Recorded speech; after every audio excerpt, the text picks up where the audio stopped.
et messieurs, et bienvenue à votre journal de l'économie. Au sommaire de ce journal, la RDC pourra bientôt être dotée d'un fonds pour la diversification de son économie, une structure qui aura pour but de contribuer de manière significative à la stabilisation de l'économie nationale. C'est ce qu'a annoncé le ministre Kazadi au cours d'une réunion qu'il a tenue avec les opérateurs miniers.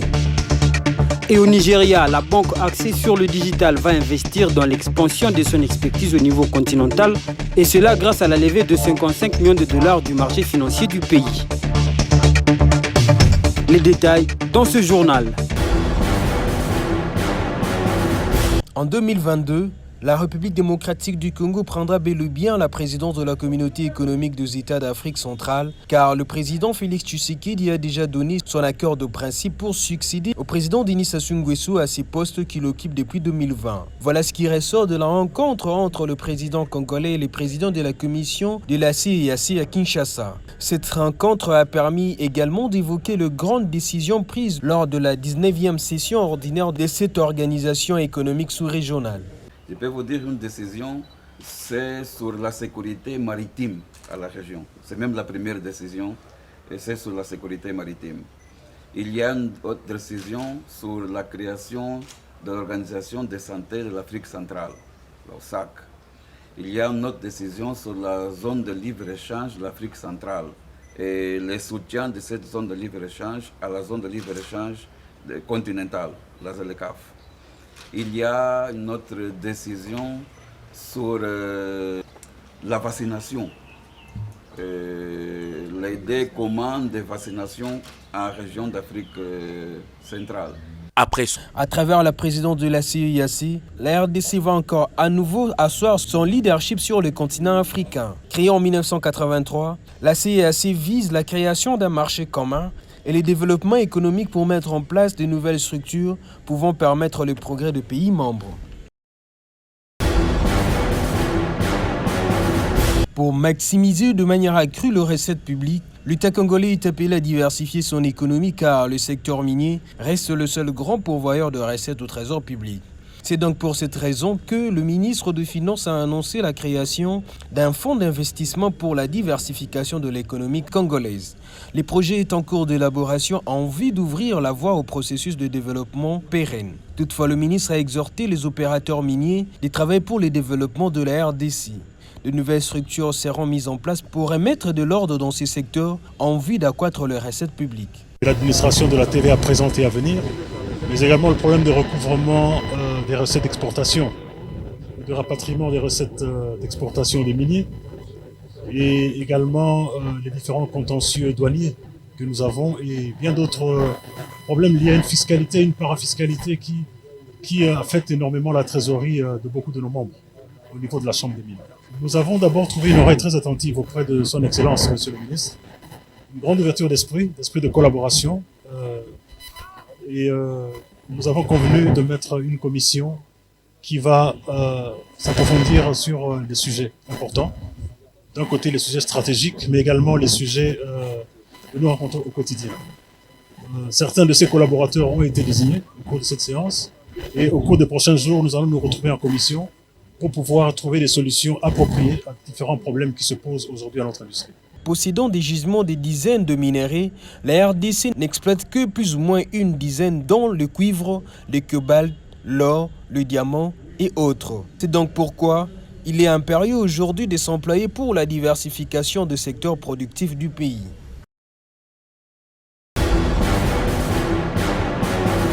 Après sa désignation et la prise officielle des fonctions, le nouveau comité directeur ad intérim de Transco projette le début des travaux de processus de bancarisation pour le paiement du personnel. Les opérations de paiement qui ont débuté se feront par palier après ouverture des comptes bancaires de chaque agent. Ndenge mokonzi alakaki bino mbaleleki toza kolala te mpona kosolutionner problème na bino ndenge alobaki na bino tokotikala ta na nyongo na bino ya 1 franc te. On va tout payer de façon progressive. On va rencontrer même le problème de taux de façon progressive.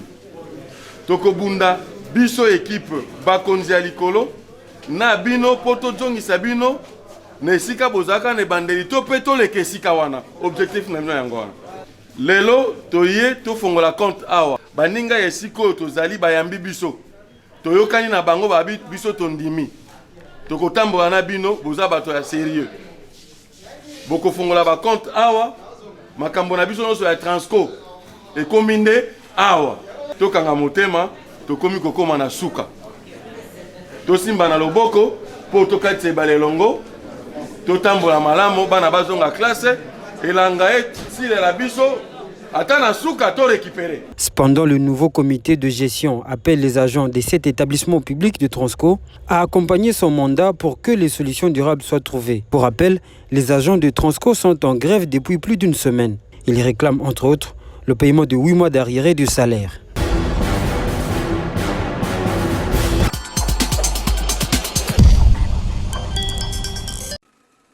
Grâce à la levée de 55 millions de dollars de série B, la banque nigériane axée sur le digital Kuda pourra investir dans l'expansion et renforcer son expertise de la société au niveau continental. Installée au Nigeria depuis 2009, la start-up permet aux consommateurs d'économiser et dépenser de l'argent. Il y a peu, elle s'est lancée dans les découvertes pour donner à ses clients particuliers l'accès à des crédits renouvelables. Nous avons fait beaucoup de déploiements de ressources dans notre entité opérationnelle au Nigeria. Mais maintenant, nous doublons notre expansion et l'idée est de constituer une solide équipe pour les plans d'expansion de Kuda. Ce financement sert donc à investir dans l'expansion et à avoir plus d'expérience dans l'entreprise par rapport à l'expansion. Avec un portefeuille client chiffré à plus de 1,4 million d'utilisateurs, la néobanque nigériane se place comme l'une des plateformes digitales les plus en vue. Pour son expansion, elle s'est dotée des partenariats avec plusieurs banques du pays, lui permettant de disposer de 10 000 guichets pour retirer et déposer des sommes en liquide. Une banque digitale offre les mêmes services qu'une banque classique. Bon, la seule différence que tout est dématérialisé et de ce point de vue, lorsque c'est dématérialisé, il y a déjà la réduction, ma foi, de certains coûts de transaction. Évidemment, on n'aura plus un consommateur à se déplacer ou à déplacer un ayant droit, par exemple, pour aller faire une opération en banque. Tout peut se faire à partir des plateformes numériques où les flux financiers et autres vont être transportés. Et il reviendra tout simplement à l'opérateur, le client, d'aller réceptionner ses fonds. Pour rappel, en mars 2021, cette plateforme bancaire a levé un financement de série A d'une valeur de 25 millions de dollars. Une autre mobilisation de fonds qui entre dans le processus d'expansion de la Kuda Bank au Nigeria. Pour ces actions, l'objectif à long terme sera de créer une banque panafricaine exclusivement numérique.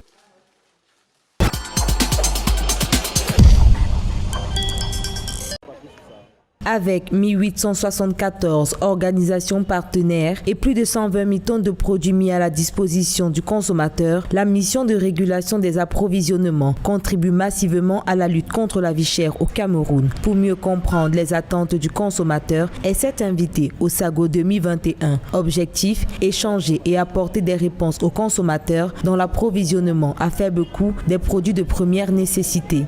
Nous avons mis en place comme mesure pour les approvisionnements de proximité les marchés témoins périodiques à la fin du mois. C'est des occasions où les producteurs viennent avec des produits sur les marchés mirables pour les écouler. Donc nous organisons ces marchés témoins périodiques dans les chefs-lieux de région et quelques chefs-lieux de département.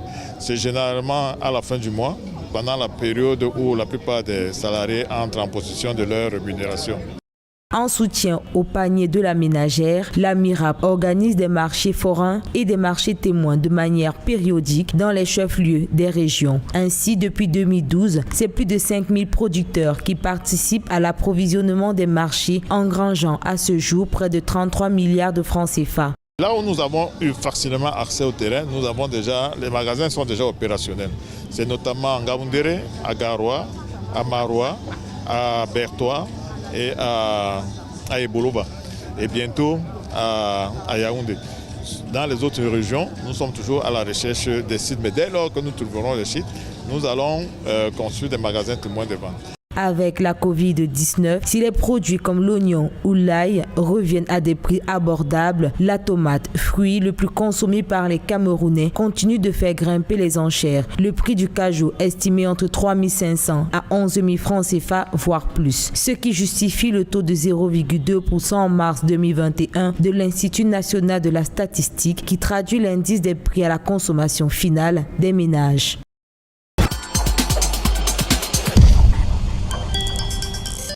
James et Israël sont rwandais, ils ont 21 et 25 ans et sont à la tête de Kwandalab, une société qu'ils ont créée pour aider leur communauté. Grâce à leurs compétences, ces deux jeunes innovateurs et entrepreneurs technologiques se sont lancés dans l'électricité sans fil. Objectif numéro 1, pallier les courts-circuits et autres problèmes récurrents rencontrés par les Rwandais au moment de recharger leurs appareils électroniques. Objectif numéro 2, limiter l'importation de technologies étrangères et promouvoir celles made in Rwanda. Kwandalabs a été fondé en 2018 avec l'objectif et le but de résoudre les problèmes sociaux grâce à la technologie rwandaise. Au lieu de faire venir de la technologie de l'extérieur du pays, nous recherchons à fabriquer la nôtre. Nous n'avons donc pas besoin d'aller chercher de la technologie à l'étranger. Nous fournissons des appareils électroménagers pour alimenter les appareils électroniques sans fil. Pour ce faire, nous nous servons d'une table ou d'autres biens domestiques auxquels nous intégrons cette technologie. Nous fabriquons un dispositif pour un émetteur et un récepteur. Le premier transmet l'électricité sans fil et le second la reçoit.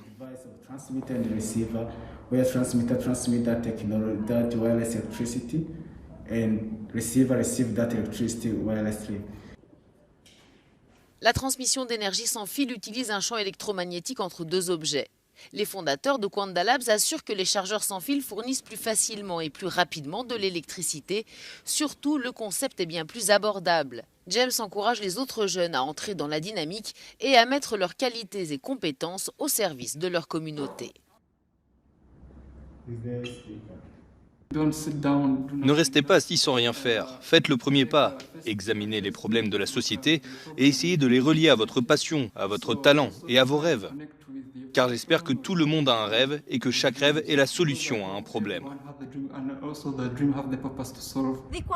Kwandalabs s'est développé et possède actuellement plusieurs succursales dans différentes banlieues de Kigali. Les chargeurs sans fil sont vendus moins de 7 $, les émetteurs 5 $. Pour un récepteur, il faut compter moins de 2 $. Tous les mois, la société enregistre près d'une soixantaine de clients. Diana Iriza in Kigali, Rwanda for Africa News. C'est ici que ce journal prend fin, mesdames et messieurs. Place au rappel des titres.